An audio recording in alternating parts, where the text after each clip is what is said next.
In this video, I share 5 reasons why your wigs are bulky, as well as what you can do to, that was almost perfect.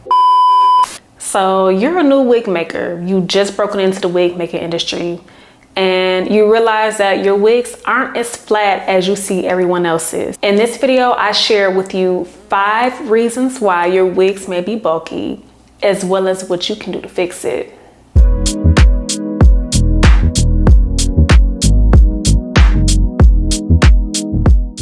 Reason number 1 why your wigs may be bulky. You don't have the right amount of guidelines. You might be drawing too many. The amount of guidelines that you use really depend on the amount of bundles you use. So if you're using 3 bundles of, let's say, 20 inches, to make sure everything fits on your wig cap and all your lines are within a good space of each other, you want to draw maybe 8 to 9 lines, maybe 10. So we'll say 8 to 10 lines are the ideal amount of lines that you want to draw on your wig cap. Within drawing those lines, there's really an art to it, you guys. So you start off doubling your wefts, and as you get closer to the top, you don't want the top to be too crunched together and too bulky.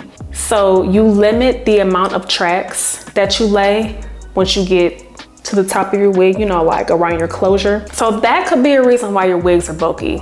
You got too much going on. You either have too many lines, so you're trying to fit everything too close together. Your sewing machine doesn't have room, not your sewing machine. Your cap doesn't have room to stretch because the lines are so close together. You don't have as much space as you do at the top of your head and the nape of your head as you do in the middle. You have more space. Your head is bigger back here.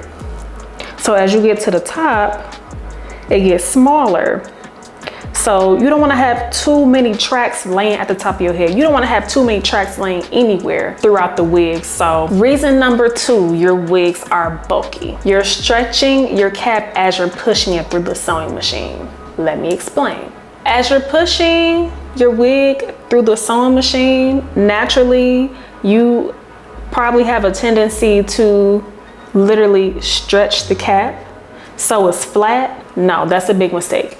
Your wig will 100% be lumpy and bumpy if you literally pull that cap as you're pushing it through the machine. All you want to do, you want to make sure none of the cap is in the way of you sewing.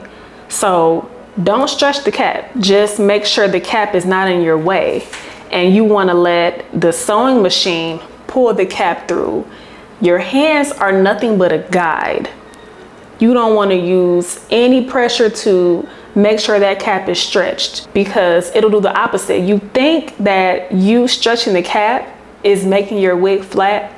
No, it's not ensuring your wig is flat. As you're pushing your wig through your sewing machine, let the sewing machine pull the cap. Don't stretch the cap. I have a video coming up piggybacking off of this video here, actually showing you guys how that looks in real time. So you may not fully understand or connect the dots to what I'm actually saying in this video, but once you see it, because me, I'm more of a visual learner, but once you see it, you guys will understand what I'm saying. So even now, if you just think about how you sew a wig, you're using force to pull that cap so it's flat. It's already flat as soon as you lay it down. Don't pull the cap. Just push the cap back to make sure none of it is in your way so you don't catch it under the needle in the sewing machine, and your wigs will be super duper flat. Guarantee it.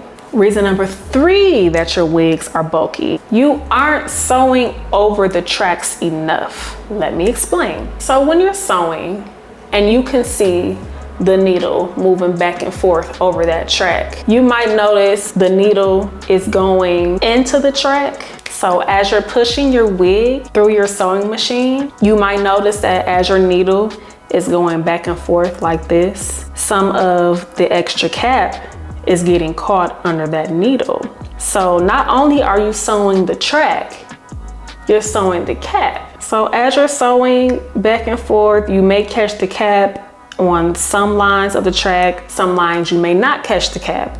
So when you're done sewing that row, things are uneven. The trick to that is, for one, your guidelines. If your guidelines are straight, all you do is follow that line. The other art to this is making sure when the needle is going back and forth over the track, the needle should go only a little bit past the track. Not so far over that it's catching the wig cap, but it should be going directly on the other side of that track. If you don't sew over the track enough, that will also cause your wig to be bulky because the track isn't flat. You might notice that once you're done sewing a row of tracks, when you look at your wig, you'll see some space underneath your track. It might look like your track is lifting.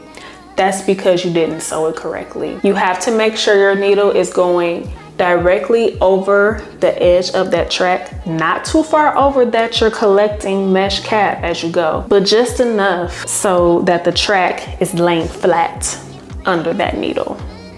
Reason number 4, your wigs may be bulky. You're not sewing your closure down flat enough. So your wig might be bulky at the top, even just the closure, not even the wig itself, but the closure may be bulky because you're not sewing your closure down flat. Now, it took me a while to learn how to sew down a closure super duper flat. I'll link my how to make a wig on a sewing machine video down below so you can see exactly how I sew my closures down flat. Once you get to the top and you sew that last track down, that's because you're sewing too much into the closure itself. When you get too far into the lace, like there's nothing there to anchor your closure. When you sew that final track, don't sew on top of the closure. You wanna sew right around the closure, like right where you hand sewed it to lay it down in the first place. So you wanna make sure your track is laid right around the edge of the closure.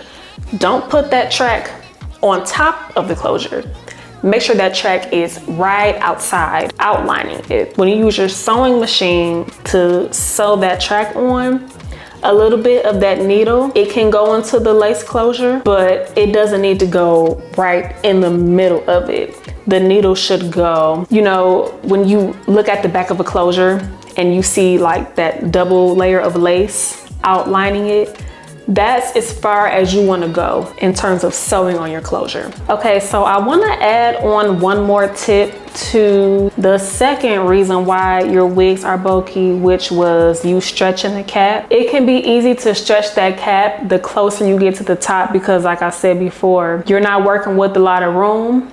The closer you get to the top of your closure, you'll notice that you gotta maneuver your closure. You gotta turn that thing a little bit more than you would have when you start in the back or in the middle. You got more nooks and crannies you gotta get over. So you are more liable to stretch that cap once you get to the top of your closure too. It varies with experience. It varies with how many bundles you have. It varies with how many lines you have. It just depends. It's really just hard to turn that wig when you don't have a lot of room and when you have a lot of hair. You will get better with that with practice. And the 5th reason I have for you as to why your wigs are bulky is because you may be using the wrong thread. You want to use polyester thread for your bottom bobbin and your top bobbin. If you're using like silky thin thread, that thread really has nothing to anchor to. It's not going to secure your track on your wig cap. The thread is loose and silky and it's not gripping the track right. That causes things to be loose and you think you have a secure wig, but you don't. And that's causing your wig to be bulky. We want to use quality materials, you guys. Thankfully, the materials that we need as wig makers are not expensive. The most expensive thing that you'll invest in is your sewing machine. Invest in good thread. I will link down below the exact thread I use. Also, you want to make sure you have a good wig cap. Wig caps matter. I don't like the lace caps. I'm a mesh cap kind of girl and I got a really good wig cap vendor that you won't find in stores. So if you want to grab that, I'll have that link below as well. If you want to grab that, I'll have the link to my wig cap vendor link below as well. These are some of the best wig caps on the market. You won't find these in your local beauty supply store. They are of performance grade, so y'all might want to get these. that is all I have for you guys today. Now, if I didn't cover something that you think you're struggling with in your wig making journey, let me know. Shoot me with a comment, hit me with an email, and I'll see if I can help you guys figure out what you need to pinpoint. Thank you for watching. Thank you for subscribing, and I'll catch y'all in the next video. Bye.